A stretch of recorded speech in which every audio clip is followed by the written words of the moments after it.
Hi friends, welcome to knowledge plus plus. আজ আমরা important organisation এবং তাদের হেডকোয়ার্টার নিয়ে আলোচনা করব। এগুলি কম্পিটিটিভ এক্সামে প্রায়ই আসে। যারা পুলিশের পরীক্ষার জন্য প্রস্তুতি নিচ্ছ তারা ভিডিওটি অবশ্যই দেখবে। এই ভিডিও শেষে আমি একটি মক টেস্টের মতো রেখেছি, সেটি তোমরা সবাই অ্যাটেম্প করবে। এর মাধ্যমে তোমরা বুঝতে পারবে এই টপিক থেকে কীরকম প্রশ্ন আসে আর তোমরা কতটা উত্তর দিতে পারছো সেটাও বুঝতে পারবে। প্রথমেই দেখো সার্ক। এর ফুল ফর্ম হচ্ছে south Asian association for regional cooperation. এটি দক্ষিণ এশিয়ার আঞ্চলিক অর্থনৈতিক, সামাজিক ও সাংস্কৃতিক উন্নয়নের জন্য তৈরি হয়। এর সদস্য দেশগুলি হল ভারত, নেপাল, ভুটান, বাংলাদেশ, শ্রীলঙ্কা, মালদ্বীপ, পাকিস্তান, আফগানিস্তান। এই যে তোমরা ম্যাপে দেখতে পাচ্ছ, এখানে ভারত, এবার নেপাল, ভুটান, শ্রীলঙ্কা, পাকিস্তান, আফগানিস্তান, মালদ্বীপ। তোমরা এই ম্যাপটা মনে রাখবে, ম্যাপটা মনে রাখার চেষ্টা করবে, তাহলে সহজেই সদস্য দেশগুলির কথা মাথায় চলে আসবে। এটি 1985 সালে 8ই ডিসেম্বর বাংলাদেশের ঢাকাতে প্রতিষ্ঠিত হয়। এর সদর দপ্তর নেপালের কাঠমান্ডুতে অবস্থিত। এখান থেকে তোমরা সার্কের ফুল ফর্ম, এর সদস্য দেশ আর সদর দপ্তর এই তিনটে মনে রাখার চেষ্টা করবে। এরপর নেটো। নেটোর ফুল ফর্ম হলো নর্থ আটলান্টিক ট্রিটি অর্গানাইজেশন। এটি দ্বিতীয় বিশ্বযুদ্ধের পর ইউরোপকে রাশিয়া থেকে রক্ষা করার জন্য তৈরি হয়। এটি একটি সামরিক সহযোগিতার জোট। এটি প্রতিষ্ঠাকালে 12টি সদস্য ছিল, বর্তমানে এর সদস্য সংখ্যা 30। এই যে ম্যাপে দেখতে পাচ্ছ, এটি নর্থ আটলান্টিক ওশান, এবং নিচের দিকে দেখো সাউথ আটলান্টিক ওশান। এই নর্থ আটলান্টিক ওশানকে ঘিরেই যে দেশগুলি আছে সেই দেশগুলি নিয়েই এই জোট তৈরি হয়েছে, তাই এই জোটের নাম নর্থ আটলান্টিক ট্রিটি অর্গানাইজেশন। এর সদর দপ্তর বেলজিয়ামের ব্রুসেলসে অবস্থিত। এরপর ইউরোপিয়ান ইউনিয়ন। ইউরোপ মহাদেশের অধিকাংশ দেশের একটি অর্থনৈতিক ও রাজনৈতিক জোট। তাদের সদর দপ্তর ব্রুসেলসে অবস্থিত। তোমরা মনে রাখবে, ইউরোপিয়ান ইউনিয়ন আর নেটোর এই দুটোরই সদর দপ্তর ব্রুসেলসে অবস্থিত। এরপর দেখো এশিয়ানের ফুল ফর্ম হচ্ছে association of south east Asian Nations. এই যে দেখতে পাচ্ছ এশিয়ার সাউথ ইস্টের ম্যাপ। এখানে যে দেশগুলি আছে, Myanmar, Laos, Thailand, Vietnam, Cambodia, Malaysia, Singapore, Indonesia, Brunei, Philippines, এই 10টি দেশ নিয়েই আসিয়ান গড়ে উঠেছে। এর সদর দপ্তর জাকার্তাতে অবস্থিত। এর লক্ষ্য আন্তর্জাতিক সমৃদ্ধি, সামাজিক অগ্রগতি, আঞ্চলিক শান্তি রক্ষা করা। এরপর OPEC, organisation of the petroleum exporting countries. এটি হচ্ছে বিশ্বের তেল রপ্তানিকারক দেশগুলির সংগঠন। বিশ্বের জ্বালানি তেলের বাজারে ওপেকের গুরুত্ব অপরিসীম। ওপেকের সদর দপ্তর অস্ট্রিয়ার ভিয়েনাতে অবস্থিত। অস্ট্রিয়া ইউরোপের একটি দেশ।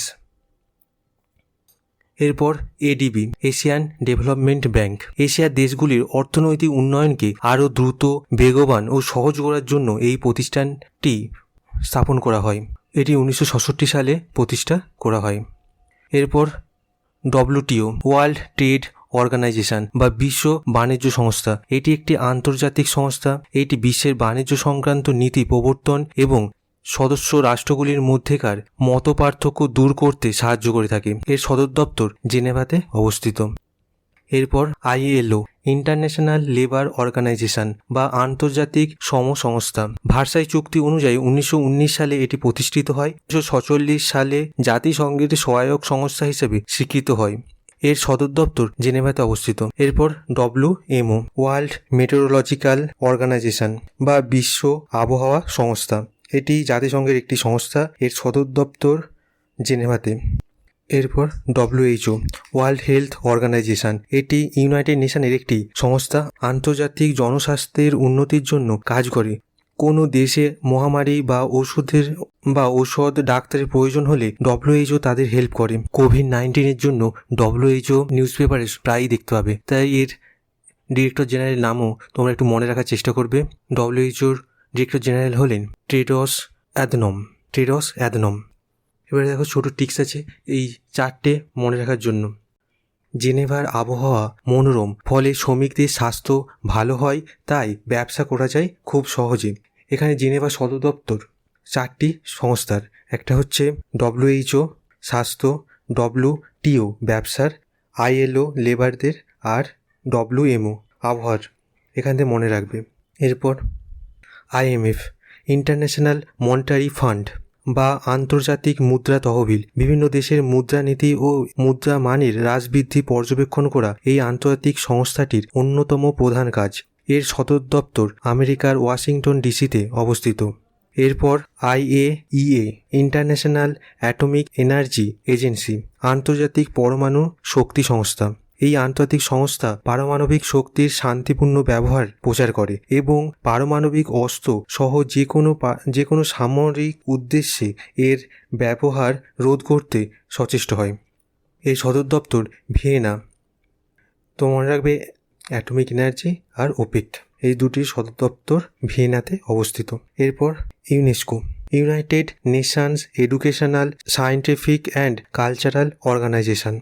এটি জাতিসংঘের একটি বিশেষ সংস্থা। বিশেষ শিক্ষা, বিজ্ঞান ও সাংস্কৃতিক প্রসার ও উন্নয়নের মাধ্যমে মানুষের জীবনের মানের উন্নয়ন এর প্রধান কাজ। এর সদর দপ্তর প্যারিসে অবস্থিত। ইউনেস্কো বলতে এই আইফেল টাওয়ারের কথা মনে রাখবে, তাহলে তোমরা সহজেই প্যারিসটা রিলেট করতে পারবে। এরপর ইউপিইউ, ইউনিভার্সাল পোস্টাল ইউনিয়ন, এর সদর দপ্তর সুইজারল্যান্ডের বার্নে অবস্থিত। এরপর FAO, food and agriculture organisation, এর সদর দপ্তর ইতালির রোমে অবস্থিত। এরপর UN, ইউনাইটেড নেশন, দ্বিতীয় বিশ্বযুদ্ধের শেষে বিজয়ী মিত্রশক্তি পরবর্তীকালে যাতে যুদ্ধ ও সংঘাত প্রতিরোধ করা যায় এই উদ্দেশ্যে জাতিসংঘ প্রতিষ্ঠা করে। এখন এর বর্তমান সদস্য সংখ্যা 193। এর আন্ডারে অনেক সংস্থা কাজ করে: সাধারণ পরিষদ, নিরাপত্তা পরিষদ, আন্তর্জাতিক আদালত, এছাড়াও WHO, ইউনেস্কো ইত্যাদি। এর সদর দপ্তর নিউ ইয়র্কে অবস্থিত। UN-এর নিরাপত্তা পরিষদ খুবই ইম্পর্টেন্ট। 5টি সদস্য: আমেরিকা, ফ্রান্স, ইংল্যান্ড, রাশিয়া, চীন। এই 5 সদস্যের নাম মনে রাখবে।